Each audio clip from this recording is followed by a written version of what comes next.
भारत दुनिया का दूसरा सबसे अधिक आबादी वाला देश।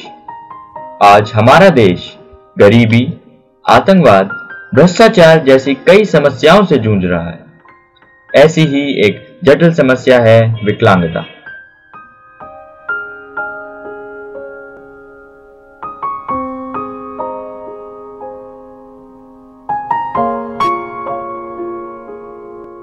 सेंसस 2011 के आंकड़ों के मुताबिक भारत की 2.1% आबादी विकलांगता से ग्रसित है। आज विकलांग बच्चों को उच्च स्तर की शिक्षा दिलाना सरकार के लिए एक चुनौती है। इन व्यक्तियों को समाज की मानसिक विकलांगता का भी शिकार होना पड़ता है। सामान्य बालकों को और विशेष बालकों को पढ़ाने में जो भारत में जो समस्याएं आ रही हैं, एक तो जो भौतिक हमारे जो सामान्य विद्यालय हैं उनकी जो भौतिक स्थिति इंफ्रास्ट्रक्चर है उनकी स्थिति बड़ी खराब है। दूसरी बात, हम सोशली जो समाज में एटीट्यूडनल बैरियर बहुत ज्यादा, अभी हम परंपरागत रूढ़िवादी पुराने विचारों को लेकर चल रहे हैं। और अभी जो हमारी सामान्य शिक्षा व्यवस्था में सामान्य अध्यापकों का जो संख्या, उनकी गुणवत्ता स्तर और उनका दृष्टिकोण, पाठ्यक्रम बाध्य करते हैं कि उन बच्चों के साथ समायोजन में कठिनाई हो रही है। तो सबसे बड़ी समस्या हो रही है कि जो नॉर्मल स्कूल के टीचर्स है, उनके एडमिनिस्ट्रेटिव है और स्पेशल जो बच्चे हैं उनके गार्जियन, दोनों में एक समन्वय का अभाव या पॉलिसी के अभाव के कारण सभी मिलजुल करके ये कठिनाई पैदा कर रहे हैं, जिससे समग्र शिक्षा भारत में अच्छे से संचालित नहीं हो पा रही है। आज के स्तर पर सभी में, यानी पॉलिसी से लेकर के ग्राउंड लेवल तक सभी चरणों पर सुधार की और दृष्टिकोण में परिवर्तन की आवश्यकता है।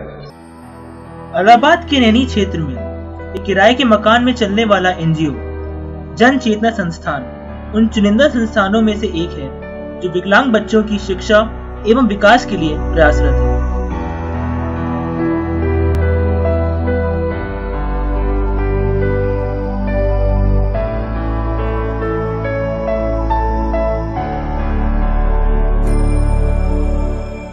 यहाँ के वार्डन श्री वायन मिश्रा सन 1996 से इस संस्था को संचालित कर रहे हैं। जितने भी बच्चे हैं वो हम अपने पुत्र के समान उनकी देखभाल की, खाने पीने की व्यवस्था, रहने की व्यवस्था, हर चीज की करते हैं।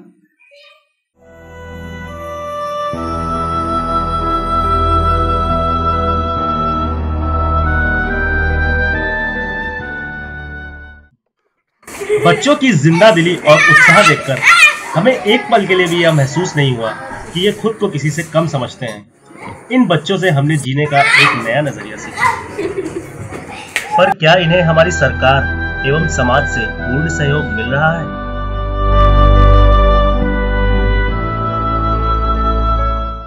जब से ये संस्था चली है तब से लेके आज तक में हमारे क्षेत्रीय, चाहे वो सांसद हो, चाहे मंत्री हो, चाहे कोई विधायक हो, कोई भी नेता हो, यहाँ आए हैं, लेकिन आज तक कभी किसी प्रकार का कोई सहयोग न दिए हैं, न तो सरकार से किसी प्रकार का सहयोग मिला है। हम तो ये समझते हैं कि जैसे आम पब्लिक ऐसे बच्चों से घृणा करती है, वैसे हमारे प्रदेश की सरकार और हमारे क्षेत्रीय नेता ऐसे बच्चों से घृणा करते हैं।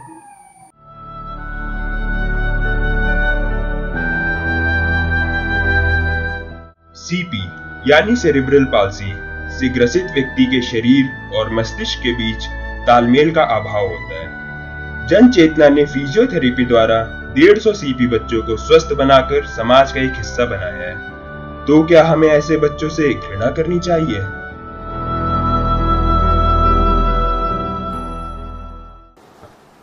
इलाहाबाद का ही एक एनजीओ उत्तर प्रदेश मूक बधिर विद्यालय, जो कि सन 1929 से समाज की सेवा में तत्पर है। ये सभी संस्थान आरसीआई द्वारा मान्यता प्राप्त हैं।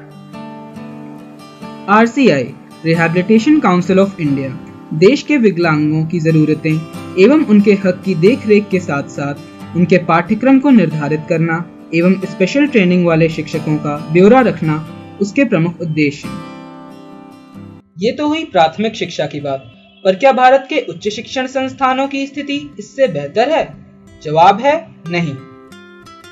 कानपुर के अमित कुमार आज इलाहाबाद के मोतीलाल नेहरू राष्ट्रीय प्रौद्योगिकी संस्थान से स्नातक की डिग्री प्राप्त कर रहे हैं। 3 साल की छोटी उम्र में ही डॉक्टरों द्वारा गलत इंजेक्शन दिए जाने के कारण अमित कुमार का निचला हिस्सा बेकार हो गया।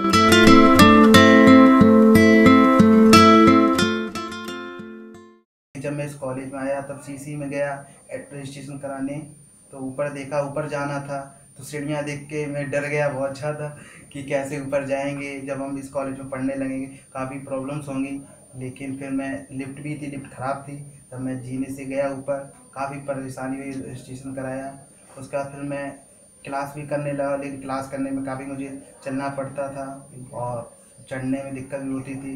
एक क्लास कहीं इधर इस रूम में, कहीं उधर और होती थी। उसके बाद हॉस्टल में भी सारी काफ़ी परेशानी होती थी, बाथरूम्स, टॉयलेट्स में प्रॉब्लम्स होती थी।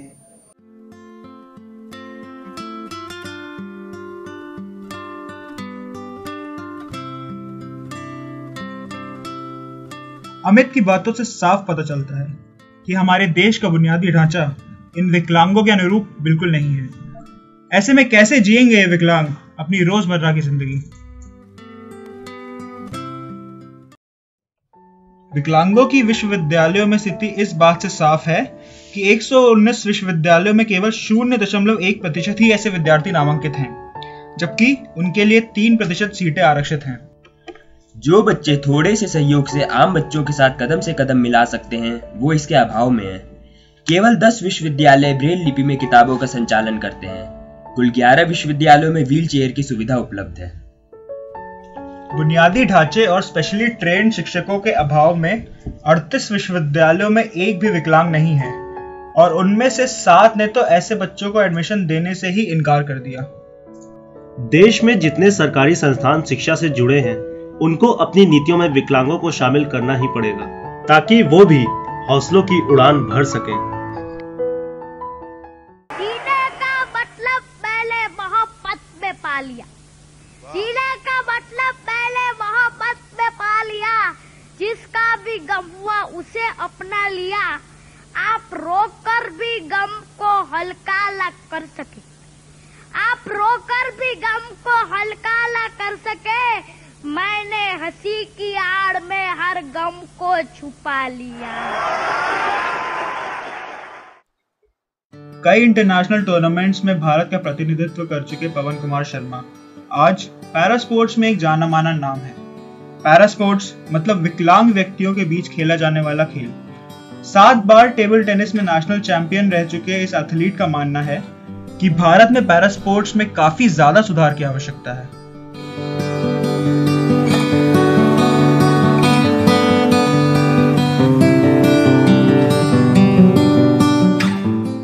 इंडिया में पैरा एथलीट्स को पूरी तरीके से डेडिकेटेड कितने स्टेडियम्स हैं, और इंडिया के बाहर आपने फॉरेन कंट्रीज में ट्रैवल किया, इंडिया में विजिट किया, तो वहाँ कैसी फैसिलिटीज दी जाती है? देखिए, फैसिलिटीज़ के मामले में हमारा देश बहुत पिछड़ा हुआ है स्पोर्ट्स के मामले में। स्पेशली नॉर्मल पर्सन के लिए भी स्पोर्ट्स फैसिलिटी बहुत कम है। मैं अपने शहर का उदाहरण देना चाहूँगा इस संबंध में। इलाहाबाद के अंदर एक स्टेडियम है, एक इंडोर स्टेडियम है, और इलाहाबाद की जनसंख्या बहुत अधिक है। अगर सभी ज़्यादातर लोगों के बच्चे अगर एक प्रॉपर ट्रेनिंग लेना चाहें तो वहाँ जगह ही नहीं बचेगी।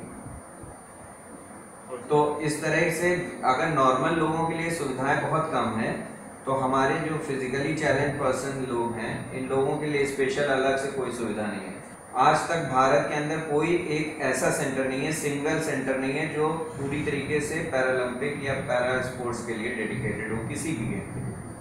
उत्तर प्रदेश सरकार ने पहली बार अभी पिछले साल नवंबर में ये एक जियो पास किया है, जिसके अंतर्गत 2004 के बाद से, सन 2004 के बाद से जो पैरा स्पोर्ट्स पर्सन है और नॉर्मल स्पोर्ट्स पर्सन है, उनको इक्वली ट्रीट किया जाएगा, बराबरी का दर्जा दिया। सर, आपका कोई ड्रीम जॉब हमसे शेयर करना है? ड्रीम मेरा यही है, मैं तो स्पोर्ट्स एकेडमी जो है सभी के लिए, उसमें स्पेशल जो है अरेंजमेंट रहे जो फिजिकली चैलेंज पर्सन है उनके लिए, ऐसा मैं खोलने का सोचता हूँ। और उसके लिए बहुत फंड चाहिए, बहुत सारी चीज़ें चाहिए, क्योंकि वो होना देश के अंदर बहुत ज़रूरी है। अगर आपके अंदर इंफ्रास्ट्रक्चर नहीं है, फैसिलिटी नहीं है, तो आप कहाँ से खेल सकते हैं।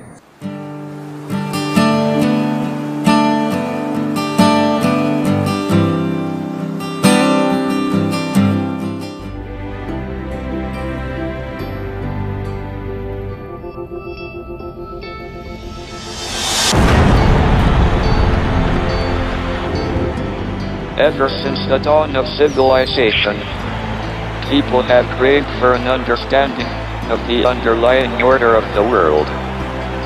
There ought to be something very special about the boundary conditions of the universe. And what can be more special than that there is no boundary? And there should be no boundary to human endeavor. The Paralympic Games are all about transforming our perception of the world. We are all different. There is no such thing as a standard or run-of-the-mill human being, but we share the same human spirit.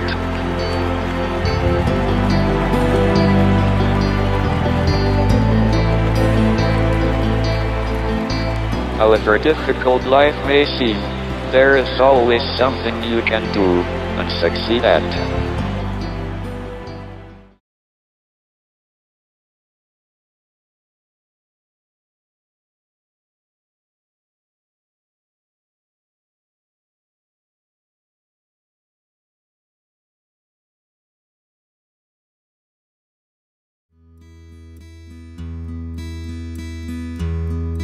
एक मासूम सी नाव है जिंदगी जिंदगी, तूफान में डूल रही जिंदगी जिंदगी। माझी की आंखों में झांक कर किनारा ढूंढ रही है जिंदगी जिंदगी जिंदगी जिंदगी।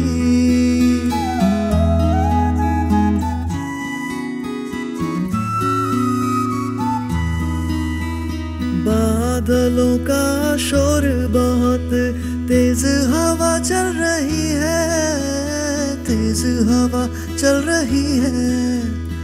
इकलो माझी के हाथ में,